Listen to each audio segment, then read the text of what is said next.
प्रार्थना जो है ना हमारे लिए बहुतायत से आशीष को लेकर के आती है। प्रार्थना के द्वारा बड़ी बड़ी चीजों का समाधान, बड़ी बड़ी बातों से छुटकारा, जाग रहे होता है। लेकिन वही प्रार्थना रुक कब जाती है? जब एक पति, ध्यान से सुनिएगा, जब एक पति अपनी पत्नी के साथ दुर्व्यवहार करता है।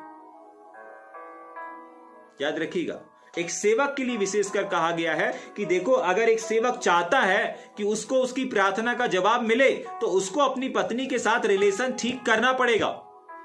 अगर एक सेवक चाहता है कि भाई मैं जो प्रार्थना करूं उसका उत्तर परमेश्वर हाँ और आमीन में दे, तो उस सेवक को सबसे पहले अपनी पत्नी के साथ क्या करना पड़ेगा? पत्नी के साथ प्रेम से रहना पड़ेगा और बुद्धिमानी के साथ। ऐसा लिखा है कि हे तुम भी अपनी पत्नियों के साथ बुद्धिमानी के साथ जीवन व्यतीत करो। और क्यों करो? ऐसा नहीं लिखा है कि हुकूमत चलाओ। बहुत बार पति लोग हुकूमत चलाते हैं, ऑर्डर चलाते हैं, लेकिन बाइबल बताती है बुद्धिमानी के साथ उनके साथ व्यवहार करो। और क्यों करो? क्योंकि तुम्हारी, अगर नहीं करोगे तो तुम्हारी प्रार्थनाएं रुक जाएंगी। साफ लिखा है आखिरी लाइन में, तुम्हारी प्रार्थना कहीं रुक ना जाए।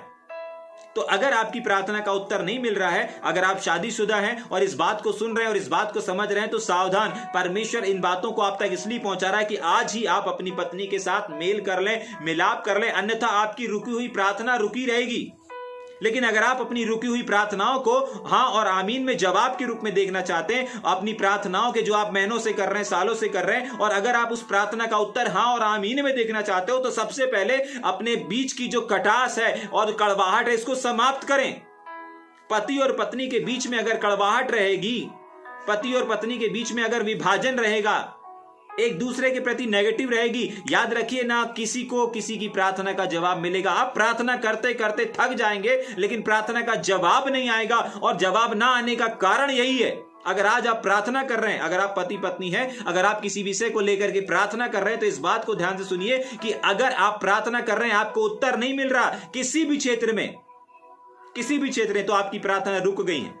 और क्यों रुक गई है? क्योंकि आप अपने पति के प्रति, पति अपनी पत्नी के प्रति, एक दूसरे के प्रति पॉजिटिव नहीं है, नेगेटिव है। और जिस दिन ये नेगेटिव दूर हो जाएगी ना, उस दिन क्या होगा? उस दिन आपकी प्रार्थना रुक नहीं सकती। अगर आज किसी पति की प्रार्थना रुकी हुई है, आज ही अपनी पत्नी के साथ मेल करे, आज ही अपनी पत्नी के साथ मिलाप करे, आज ही अपनी पत्नी के साथ बुद्धिमानी से व्यवहार करना शुरू कर दे। उसको निर्बल पात्र जान करके, उसको बलवान मत समझिए अपने समान। आप जितना सहन कर लेते हैं, आप जितना बर्दाश्त कर लेते हैं, उतना आपकी पत्नी नहीं कर सकती। अपने समान उन्हें ताकतवर मत समझे। बाइबल बताती है उनको निर्बल पात्र जान करके आपको उनके साथ व्यवहार करना है। आपकी हर एक रुकी हुई प्रार्थना का जवाब आना शुरू हो जाएगा, आज और अभी और इसी समय से। समझ पा रहे हैं? इस बात को लेकिन हमको पकड़ना पड़ेगा, इस बात को हमको समझना पड़ेगा, इस चीज को, इस प्रकाशन को हमको पकड़ना पड़ेगा कि आज हमारी शादी होने के बाद हम बराबर दान दे रहे हैं, दशमांश दे रहे हैं, बराबर ईमानदारी के साथ संगत नहीं कर रहे हैं, फेलोशिप कर रहे हैं, लेकिन उत्तर क्यों नहीं आ रहा है? जवाब क्यों नहीं आ रहा है? प्रार्थना पूरी क्यों नहीं हो रही है?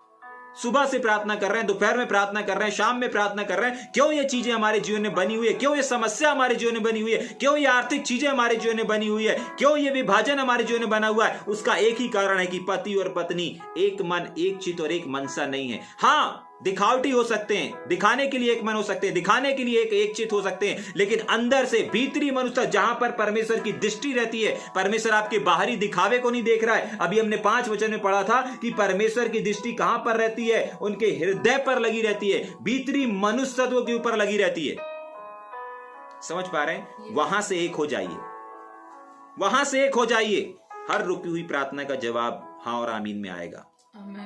प्रभु यीशु मसीह के सामर्थी नाम में, प्रभु यीशु मसीह के लहू के द्वारा। आइए थोड़ी देर अपनी आंखों को बंद करेंगे, हम प्रार्थना करेंगे।